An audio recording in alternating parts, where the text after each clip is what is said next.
So discuss करते हैं function of loop of Henle, right? Now when we discuss about the function of loop of Henle, you must remember one thing, okay? कि हमने already proximal convoluted tubule का function हमने discuss कर लिया है, okay, right? You can check in the previous lectures. So now we'll discuss about the loop of Henle. Basically, what is loop of Henle? यहाँ से शुरू होता है, राइट? या जहाँ पे proximal convoluted tubule ख़त्म होता है वहाँ से loop of Henle शुरू होता है, okay? So this is the thin part of loop of Henle, which is also called as descending loop of Henle, right? And this is the thick part of loop of Henle, which is also called as ascending loop of Henle, right? अच्छा जी, first of all you need to understand one concept, okay? कि ये for example हमारे पास है, this is a glass of water, right? This is a glass of water. या आप इसको जो है for example this is a cup of tea, okay? आप चाय तो पीते होंगे, right? पाकिस्तानी और इंडियन आप चाय ना पियो, दिस इज़ इम्पॉसिबल, ओके? अच्छा जी, तो चाय पीने में आप क्या करते हो? चाय पीने फॉर एग्जांपल आप चाय डालते हो, राइट, कप में चाय आप डालते हो, तो चाय के बाद आप क्या ऐड करते हो? चाय में आप शुगर ऐड करते हो, right? Sugar 1 spoon 2 spoon sugar. अच्छा जी, तो एक तो इसके अंदर होती है चाय, ओके, कप के अंदर, और दूसरा है इसके अंदर शुगर, फाइन। तो क्या बन गया? ओवरऑल हमारे पास एक सोल्यूशन बन गया। इसको हम क्या कहेंगे? चाय और शुगर को एक सोल्यूशन कहेंगे, राइट, ओके? अब ये जो शुगर है आपके पास, इसको हम क्या कहेंगे? Solute, right? अब सोल्यूट का मतलब आपको समझ आया? सोल्यूट क्या है? जब आप पानी के अंदर या चाय के अंदर जब आप शुगर डालते हो, राइट, उसको हम क्या कहेंगे? सोल्यूट कहेंगे, राइट? इसी तरह से आपका ब्लड है, फॉर एग्जांपल ये है आपके blood vessels, right? Blood vessels के अंदर ऑब्वियसली क्या होता है? ब्लड होता है, राइट? Okay, fine. और इसी तरह से ब्लड की जो है ना, ब्लड के अंदर क्या होता है? हमारे पास सोल्यूट्स होते हैं, राइट? प्लाज्मा के अंदर, ब्लड के अंदर हमारे पास क्या होते हैं? सोल्यूट्स। कौन से सोल्यूट्स होते हैं? Sodium chloride, okay? उसके अलावा है for example potassium, magnesium, okay, या कैल्शियम। ये सारे क्या है हमारे पास? These are the solutes, okay, these are the solutes. अच्छा जी, अब ये जो सोल्यूट्स है क्या है? एक तो सोल्यूट्स है हमारे पास, ओके, उसके अलावा हमारे पास है वाटर। ये वाटर सोल्यूट में नहीं आता, okay, fine. Water is not a solute, it is a part of plasma, right, but it is not a solute, okay, fine. अच्छा जी, अब मैंने आपको प्रीवियस लेक्चर्स में बताया था कि ये सारे क्या होते हैं? यहाँ से फ़िल्टर होते हैं, राइट? हमारे नेफ्रॉन में आते हैं फ़िल्टर, ओके, ओके। और यहाँ से मैंने आपको बताया था कि क्या होता है? 65% ऑफ द सोडियम एब्जॉर्ब होता है, राइट, ओके, फाइन। ये सोडियम, एंड इंक्लूडिंग दैट मैंने आपको ये भी बताया था कि 65% ऑफ वाटर भी यहाँ से क्या होता है? एब्जॉर्ब होता है। ये सोडियम, ये है H2O, ओके, फाइन। और बाकी जो फॉर एग्जांपल हमारे पास है ना ये सोल्यूट्स, वो क्या करते हैं? वो इस तरह से नीचे आते हैं, ओके, फाइन। तो आप इस तरह से समझ सकते हो कि यहाँ पे जो है ना, यहाँ पे जो हमारे पास है ऑस्मोलैरिटी, नॉर्मल ऑस्मोलैरिटी ब्लड का कितना है? वो है राउंड अबाउट, ओके। वैसे तो स्पेसिफिकली 292 है, लेकिन हम राउंड अबाउट करते हैं उसको अपनी आसानी के लिए 300 मिली ओस्मोल पर litre. Do you understand what does it mean actually? ये इसका मतलब ये है ना कि आपके ब्लड के अंदर, राइट, अगर हम लोग 1 लीटर फॉर एग्जांपल, यार ये देखो आप, this is your blood, okay. Blood के अंदर क्या होता है? ब्लड के अंदर होता है 2 चीज़ें, ओके। एक है इसके अंदर सेल्स। कौन कौन से सेल? जैसे कि red blood cell, right, white blood cell, okay. और उसके अलावा है प्लेटलेट्स, राइट। उसके अलावा ब्लड में क्या होता है? दूसरी चीज़ जो है वो है प्लाज्मा, राइट, प्लाज्मा। और अगर हम फॉर एग्जांपल 1 लीटर प्लाज्मा को हम ले लेते, राइट, ये है प्लाज्मा हमारे पास। अब प्लाज्मा की बात करते हैं, राइट। अच्छा जी, फॉर एग्जांपल आपके पास है 1 litre plasma, okay, 1 litre plasma. 1 litre plasma के अंदर कितने सारे हमारे पास सोडियम क्लोराइड, कैल्शियम, मैग्नीशियम या सोल्यूट्स होते हैं? 1 लीटर प्लाज्मा के अंदर हमारे पास 300 मिलीऑस्मोल सोल्यूट्स होते हैं। कौन कौन से सोल्यूट्स है वो? Sodium chloride, potassium, calcium and magnesium, okay, right. ये है आपके पास एक फॉर एग्जांपल ग्लास, ओके। इस ग्लास के अंदर क्या है? 1 litre plasma, 1 litre plasma, okay, 1 litre plasma. अब इस 1 लीटर प्लाज्मा के अंदर कितने हमारे पास सोडियम क्लोराइड के मॉलिक्यूल्स हैं, मैग्नीशियम, कैल्शियम वगैरह, कितने हैं ये? 300 मिली ऑस्मोल हमारे पास है, 300 मिली ऑस्मोल पर लीटर ऑफ प्लाज्मा, ओके। ये सबसे ईजीएस्ट वे आपको समझाने का। I hope you understood. 1 litre plasma के अंदर हमारे पास कितने सोल्यूट्स हैं? 300 मिलीऑस्मोल पर लीटर। सोल्यूट्स कहते हैं किस चीज़ को? ये सोडियम, मैग्नीशियम क्लोराइड, कैल्शियम, इनको हम सोल्यूट्स कहते हैं। फाइन। अच्छा जी, तो एक तो यहाँ पे जो फॉर एग्जांपल कौन सा, ये ग्लोमेरुलर कैपिलरी है, राइट? आपकी एनाटॉमी आई होप कि अच्छी होगी, because I already uploaded so many lectures for the anatomy. Okay, तो ये है ग्लोमेरुलर कैपिलरी। यहाँ पे प्लाज्मा की फॉर एग्जांपल ऑस्मोलरिटी कितनी है? यहाँ पे प्लाज्मा की ऑस्मोलरिटी है 300। ओके, 300 मिली ऑस्मोल पर लीटर, राइट? तो जैसे ही ये आता है हमारे पास प्रॉक्सिमल कॉन्वोल्यूटेड ट्यूब्यूल में, यहाँ पे इसकी ऑस्मोलरिटी कितनी होती है? 300, राइट? 300 मिली ऑस्मोल पर लीटर। क्यों?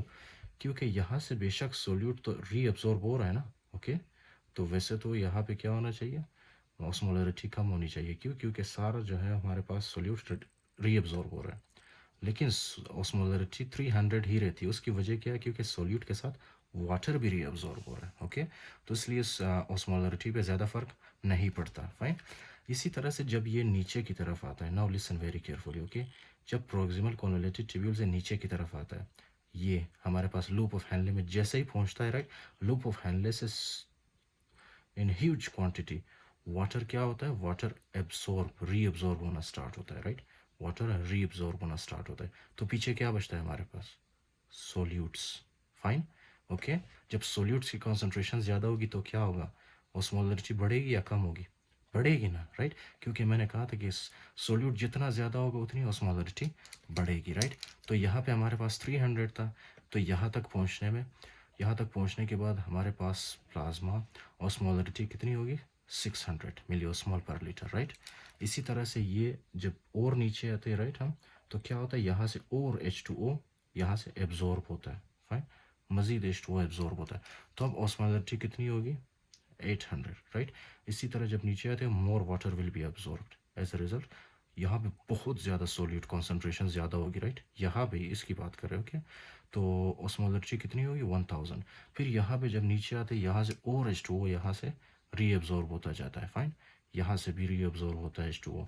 तो पीछे क्या बचता है? सिर्फ और सिर्फ सोल्यूट। ओके, सिर्फ और सिर्फ सोल्यूट बचता है, जिसकी वजह से ये ऑस्मोलरिटी अराउंड अबाउट 1200 तक जाती है, 1200 मिली ऑस्मोल पर लीटर तक, राइट? और पीछे क्या बचता है हमारे पास? सोल्यूट्स। सोल्यूट्स कौन कौन से होते हैं? यही सोडियम क्लोराइड, कैल्शियम, मैग्नीशियम वगैरह होते हैं। ओके, इनको हम क्या कहेंगे? सोल्यूट्स। और पानी क्या हो रहा है? पानी सारा रीअब्जॉर्ब हो रहा है। Okay, fine. So you must understand this concept. This concept is very important. अगर आपको यहाँ तक समझ आया, सो आई रियली अप्रिशिएट। ओके, अच्छा जी, अब जाहिर सी बात है ये सोल्यूट्स हमारे पास आ गए। यहाँ पे देख रहे हो आप, यहाँ पे कितना है ऑस्मोलरिटी? यहाँ पे ऑस्मोलरिटी बहुत ज़्यादा है। क्यों? क्योंकि यहाँ पे सारे सोल्यूट्स प्रेजेंट है, वाटर बहुत ही कम प्रेजेंट है, राइट? अच्छा, आपको पता है यहाँ से कितना वाटर रीअब्जॉर्ब होता है? यहाँ से अराउंड अबाउट 20% वाटर रीअब्जॉर्ब होता है, राइट? तो 65% यहाँ पे हुआ था और 20% यहाँ पे, राइट? ओके, अच्छा, कितना हुआ total? 65, 75, 85% I think, right? 85%। Okay, बाकी 15% वाटर आगे जाके उनका हम डिस्कस करते हैं बाद में। ओके, अच्छा जी, अब ये सोल्यूट्स क्या है हमारे पास? Sodium chloride, potassium, calcium, magnesium वगैरह। ये सोल्यूट सारे इस तरह से आते हैं, राइट? और यहाँ पे आके क्या होते हैं? ये असेंडिंग लूप ऑफ हैनले में पहुंच जाते हैं। ओके, और thick part of loop of Henle. अच्छा, अब यहाँ पे क्या होता है? यहाँ पे जो है लूप ऑफ हैनले में इस तरह से सेल्स होते हैं। मैंने सिर्फ एक सेल ड्रॉ किया है, राइट? ये एक सेल मैंने लिखा है, लेकिन यहाँ पे बहुत ज़्यादा सेल्स होते हैं। Okay, fine. अच्छा जी, तो अब इस सेल्स में क्या होता है? सबसे पहले आपने ये देखना है कि यहाँ पे जो है क्या होता है? हमारे पास एक पंप होता है, right? Which I discussed in proximal convoluted tubule lecture also. यहाँ पे एक पंप होता है। आपको पता है इस पंप का काम क्या है? ये पंप जो है ना, ये पंप जो है क्या करता है? 3 सोडियम को बाहर की तरफ भेजता है। Okay, 3 sodium, right? 3 सोडियम को बाहर की तरफ भेजता है, और उसके अलावा ये 2 पोटासियम को अंदर की तरफ ले लेता है। ओके, 2 पोटासियम को अंदर की तरफ भेजता है। Okay, did you understand what happened? ये एक पंप है, इसने क्या किया? 3 सोडियम को सेल के बाहर निकाला और 2 पोटासियम को सेल के अंदर डाला। Okay, fine. अच्छा जी, अब देख रहे हो ना आप, ये जो फॉर एग्जांपल 3 सोडियम बाहर जा रहा है और 2 पोटासियम अंदर आ रहा है, राइट? अब 3 सोडियम बाहर जाने की वजह से यहाँ क्या होगा, नेगेटिविटी क्रिएट होगी, सेल के अंदर इलेक्ट्रोनेगेटिविटी क्रिएट होगी। फाइन, सेल के अंदर क्या होगा, इलेक्ट्रोनेगेटिविटी क्रिएट होगा, राइट। अच्छा, अब यहाँ पे जो आपको नज़र आ रहा है, राइट, यहाँ पे भी बहुत ही एक ज़बरदस्त पंप होता है, ओके, बहुत ही एक्सपेंसिव पंप। फाइन क्यों एक्सपेंसिव है ये मैं आपको बाद में बताऊंगा, राइट, क्यों एक्सपेंसिव है ये। अच्छा, यहाँ से आपको पता है कौन कौन सी चीज़ें आती है, यहाँ से you already know this things, sodium आता है, राइट, आई टोल्ड यू। उसके अलावा क्या आएगा सोडियम के साथ, सोडियम है, पोटासियम है, क्लोराइड है, इसी तरह है ना, राइट, यहाँ से आ रहे थे ये, ओके। अब ये सोडियम क्या होगा, इस पंप के थ्रू ये सोडियम यहाँ से ये क्या करेगा, ये पंप सोडियम को अंदर की तरफ भेजेगा, ओके। ये सोडियम आ गया हमारे पास, यही पंप जो है क्या करेगा, पोटासियम को अंदर की तरफ भेजेगा, ओके। ये आ गया पोटासियम हमारे पास, राइट। यही पंप जो है हमारे पास ये क्या करेगा, 2 क्लोराइड को अंदर की तरफ भेजेगा। फाइन, तो ये हमारे पास आ गया 2 क्लोराइड, ओके। कितने क्लोराइड को, 2 क्लोराइड को अंदर की तरफ भेजता है, ओके फाइन। अच्छा जी, अब यहाँ पे क्या होता है, लिसन वेरी केयरफुली, ओके। यहाँ पे इस तरह से लीकी चैनल्स होते हैं, okay, leaky channels. Leaky channels का क्या मतलब है, लीकी चैनल्स का मतलब है यहाँ पे पोटासियम के लीकी चैनल्स होते हैं। फाइन, अच्छा जी, अब पोटासियम के लीकी चैनल्स होने की वजह से क्या होता है, एक तो आप ये समझ लें कि एक यहाँ पे होता है पोटासियम लीकी चैनल्स, राइट, और दूसरा इस साइड पे भी होता है, राइट, इस साइड पे भी होता है पोटासियम लीकी चैनल्स, ओके। कुछ पोटासियम, जैसे ही पोटासियम यहाँ से आता है ना हमारे पास सेल के अंदर, कॉन्वोलेटेड ट्यूब्यूल सेल के अंदर, कुछ पोटासियम यहाँ से बाहर की तरफ जाता है, ओके, राइट, और कुछ पोटासियम जो है यहाँ से बाहर की तरफ जाता है, ओके जी, राइट। तो ये पोटासियम वापस क्या हुआ, बाहर की तरफ आ गया, राइट। इतना ज़्यादा पोटासियम बाहर की तरफ आता है कि यहाँ पे जो है ना इस तरह इलेक्ट्रोपॉजिटिविटी जनरेट होती है, राइट। सेल के बाहर ल्यूमन के अंदर क्या होगा, इलेक्ट्रोपॉजिटिविटी जनरेट होगा। यहाँ पे पॉजिटिव चार्जेस बहुत ज़्यादा बढ़ जाएंगे, क्यों, क्योंकि पोटासियम ज़्यादा होगा, और पोटासियम के ऊपर कौन सा चार्ज है, पॉजिटिव चार्ज। अच्छा जी, now what is the twist here, listen, do you remember, मैंने आपको बताया था कि सॉल्यूट्स के अंदर क्या क्या होते हैं, कैल्शियम होते हैं, राइट, और दूसरा क्या होता है, मैग्नीशियम होता है। Do you remember this, right.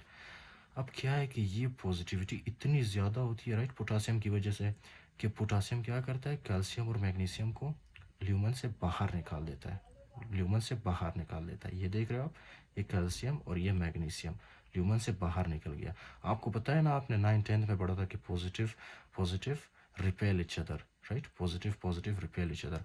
वो दो मैग्नेट्स को आप एक साथ लाते थे, उसके पॉजिटिव पोल्स को, तो क्या करते थे मैग्नेट्स, एक दूसरे से दूर भागते थे, ओके फाइन। तो ये भी उसी तरह वाला कॉन्सेप्ट है कि इधर इतनी ज़्यादा पॉजिटिविटी बढ़ेगी कि वो पॉजिटिविटी क्या करेगी, कैल्शियम और मैग्नीशियम को ल्यूमन से बाहर निकालेगी, right. So this is your concept. अच्छा जी, अब ये कैल्शियम मैग्नीशियम आ गया, ये पोटासियम आ गया, ये सोडियम आ गया, राइट। इन सब की वजह से क्या होगा कि जैसे जैसे आप जो है ना प्रॉक्सिमल कॉन्वोलेटेड ट्यूब्यूल से आप डिस्टल प्रॉक्सिमल कॉन्वोलेटेड ट्यूब्यूल से आप डिसेंडिंग लूप ऑफ हेनली की तरफ जाओगे ना, इस तरह से चार्जेस ऑस्मोलरिटी बढ़ेगी, राइट, इस तरह से ऑस्मोलरिटी बढ़ेगी। क्यों बढ़ेगी, एक तो ये है ना कि यहाँ से वाटर निकल रहा है, ओके। दूसरा ये कि ये सोल्यूट सारा क्या हो रहा है, ये कॉन्वोलेटेड ट्यूब्यूल के सेल से सारे सोल्यूट्स बाहर निकल रहे हैं। यहाँ से पोटासियम आ रहा है, यहाँ से सोडियम आ रहा है, यहाँ से कैल्शियम, यहाँ से मैग्नीशियम। तो एट द एंड क्या होगा कि यहाँ पे जो है ना ये वाला एरिया, यहाँ पे ऑस्मोलरिटी बहुत ज़्यादा होगी। और ऑस्मोलरिटी किस वजह से बढ़ती है, ये आपके सोल्यूट्स की वजह से, calcium, magnesium, potassium and sodium वगैरह, राइट, ओके। अच्छा जी, now one thing, okay, this is very clear now, okay, this is the function of the proximal convoluted tubule. Now I want to discuss with you one extra thing, okay. You must remember, आपने ये diagram draw करना है, ये आपके पास जो है, right, ये वाला इस कलर के साथ में ड्रा किया है, राइट, कर रहा हूँ। तो ये वाला जो एरिया है, right, this is all, okay, you can say water soluble, okay. यहाँ से वाटर एब्जॉर्ब होता है, फाइन। ये वाला एरिया यहाँ तक, ये सारा वाटर सोल्यूबल है, ओके जी, राइट, ये सारा वाटर सोल्यूबल है। मेरे मार्कर्स का है, अच्छा चलो इसी के साथ ड्रॉ करता हूँ आपके लिए। ये सारा एरिया जो है हमारे पास क्या है, water soluble, okay. You can name it H2O soluble, right. मतलब यहाँ से वाटर मतलब वो होता है, ठीक है, रीएब्जॉर्ब होता है, या वाटर परमिएबल कहते हैं इसको, ओके। बाकी जो आपको नज़र आ रहा है, ये जो मैंने रेड के साथ ड्रॉ किया, राइट, ये वाला एरिया, ये वाला area, this area is not water soluble. Okay, this area is not water soluble. आप देख रहे हो यहाँ पे कोई वाटर सोल्यूबल मतलब कोई वाटर के मॉलिक्यूल रीअब्जॉर्ब हो रहे नहीं हो रहे, राइट। इसीलिए ये मैंने जो रेड के साथ ड्रॉ किया, ये सारा एरिया जो है हमारे पास ये वाटर इम्परमेबल है। ओके, यहाँ पे वाटर की एब्जॉर्प्शन नहीं होती। Okay, now the next thing that you have to remember, ये वाला एरिया जो है, इसके बाद वाला ये वाला एरिया, ये वाला area, fine. Distal convoluted tubule, collecting duct का कुछ हिस्सा है, राइट, कुछ कलेक्टिंग डक्ट का, कुछ डिस्टल कॉन्वोलेटेड ट्यूब्यूल का। ये वाला जो मैंने ब्लैक के साथ ड्रा किया, ये हार्मोन डिपेंडेंट है।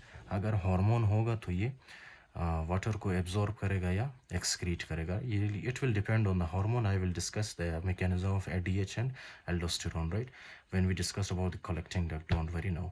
अच्छा जी, तो यहाँ तक आपको समझ आ गया कि ये है क्या? अगर नहीं आया, please repeat the lecture. Okay, once again you should listen to the lecture so that you understand कि यहाँ पे हो क्या रहा है exactly.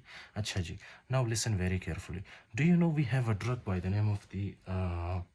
Name of the furosemide. Okay, furosemide. अच्छा जी, नाउ लिसन, अब फ्यूरोसेमाइड क्या करता है? ओके, फ्यूरोसेमाइड जो आप देते हो, furosemide I think it is 20 rupees may be और 40 रुपीज़ ये मेडिकल शॉप्स में मिलता है, राइट।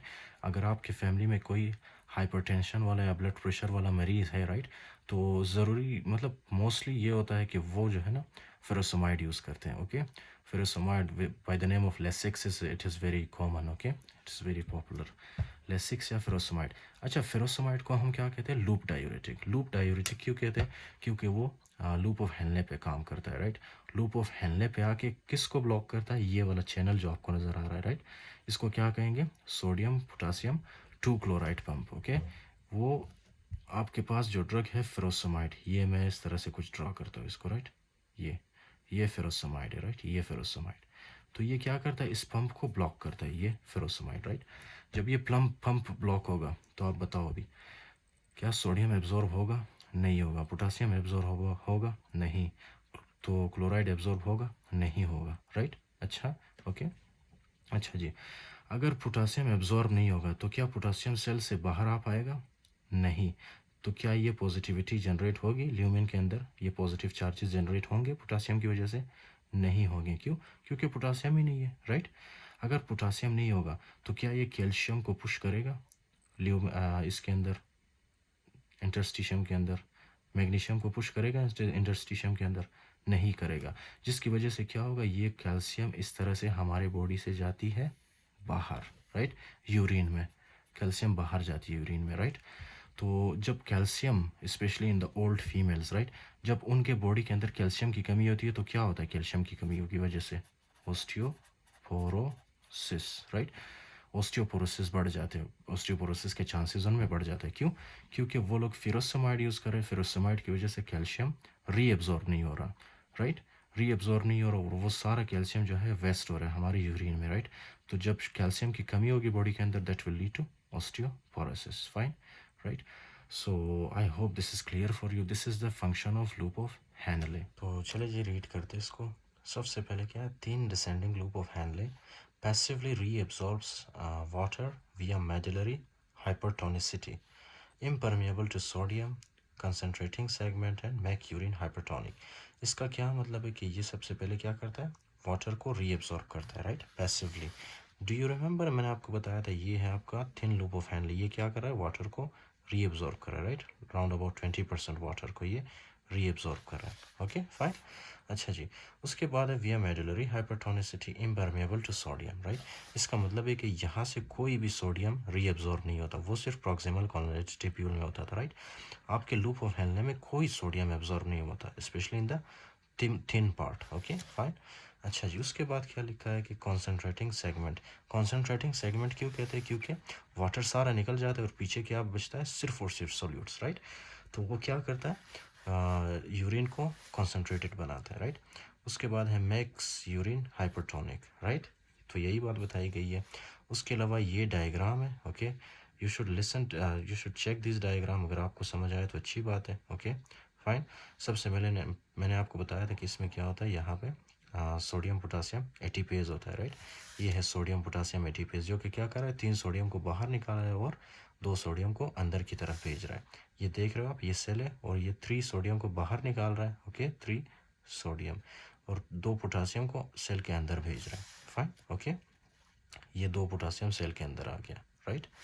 इसी तरह जो है इसके पास यहाँ इस साइड पे कौन सा हमारे पास ट्रांसपोर्टर है, sodium potassium 2 chloride transporter. Do you remember this transporter, sodium potassium 2 chloride transporter, जो कि सोडियम को, पोटासियम को, 2 क्लोराइड को अंदर की तरफ भेज रहा था। ओके फाइन, तो यही चीज़ें यहाँ पे बताई गई है। ओके फाइन, और इसके अलावा ये नीचे इसका क्या है, एक चैनल है जो कि क्या कर रहा है, पोटासियम को बाहर की तरफ भेज रहा है। ये देख रहे हो आप, ये एक चैनल है जो कि पोटासियम को बाहर की तरफ भेज रहा है। Okay, so I discussed each and everything, you can match this diagram with this diagram. Okay, I explained in the best possible way. Okay fine, इससे अच्छा मैंने एक्सप्लेन किया। उसके बाद है thick ascending loop of Henley, क्या करता है, reabsorb sodium potassium and chloride. ये मैंने आपको बताया ऑलरेडी, सोडियम पोटासियम क्लोराइड को ये क्या करता है, रीएब्जॉर्ब करता है। Indirectly induces paracellular reabsorption of magnesium and calcium, और इनडायरेक्टली क्या करता है, ये कैल्शियम और मैग्नीशियम की एब्जॉर्प्शन को भी स्टिमुलेट करता है, राइट। क्यों, क्योंकि ये पोटासियम जब बाहर निकलता है ये क्या करता है, ल्यूमेन के अंदर पॉजिटिव चार्जेस को बढ़ा देता है, राइट। जब पॉजिटिव चार्जेस ज़्यादा होंगे तो वो positive charges, in positive charges जो कि कैल्शियम और मैग्नीशियम के ऊपर है, इनको पुश करेंगे, राइट, ल्यूमन से बाहर थ्रू पॉजिटिव ल्यूमन पोटेंशियल। देख रहे हो आप, ये ल्यूमन के अंदर क्या है, positive, positivity generated by potassium back leak. ये है पोटासियम के बैक लीक की वजह से, ये बैक लीक हो रहा है, राइट, ल्यूमन के अंदर, इस वजह से हो रहा है। इम्परमेबल टू वाटर, और ये वाला जितना भी एरिया है, this is impermeable to water. Do you remember this red line I told you in the lecture. अच्छा जी, so makes urine less concentrated as it ascends. जितना यूरिन जो है ना ऊपर की तरफ जाता रहता है उतना लेस कॉन्सेंट्रेटेड होता है, राइट, यूरिन। ओके, क्यों, क्योंकि यहाँ पे वाटर की एब्जॉर्प्शन नहीं होगी, राइट। तो जब वाटर की एब्जॉर्प्शन नहीं होगी तो वाटर सारा इसी के अंदर रहेगा, राइट। जब वाटर ज़्यादा होगा यूरिन के अंदर तो यूरिन क्या होगा, लेस कॉन्सेंट्रेटेड होगी। Okay fine, 10 to 20% sodium reabsorb. अच्छा, यहाँ से कितना सोडियम रीएब्जॉर्ब होता है, 10 to 20%। Okay fine, 10 to 20% sodium reabsorb होता है। यहाँ से कितना हो रहा था, 65%। ओके, तो 65 और 20 को मिला के कितने बनते हैं हमारे पास, 65, 75, 85, 85%, राइट। यहाँ तक कितना सोडियम एब्जॉर्ब होता है, रीअब्जॉर्ब 85%। Understood, right. अच्छा जी, तो उसके बाद यहाँ पे ये बताया गया लूप डायूरेटिक क्या करता है, ये जो हमारे पास सोडियम पोटासियम 2 क्लोराइड पंप है इसको इनहिबिट करता है, ये फेरोसमाइड या loop diuretic. I explain for you okay the mechanism of this. अच्छा जी, so I tried my best to explain this okay in the best way possible. So उसके अलावा ये ऑस्टियोपोरोसिस यहाँ पे नहीं लिखा है, ओके, यहाँ बुक के अंदर। So I have written this osteoporosis also कि फेरोसमाइड की वजह से कौन सा कॉम्प्लिकेशन आ सकता है, ओके राइट।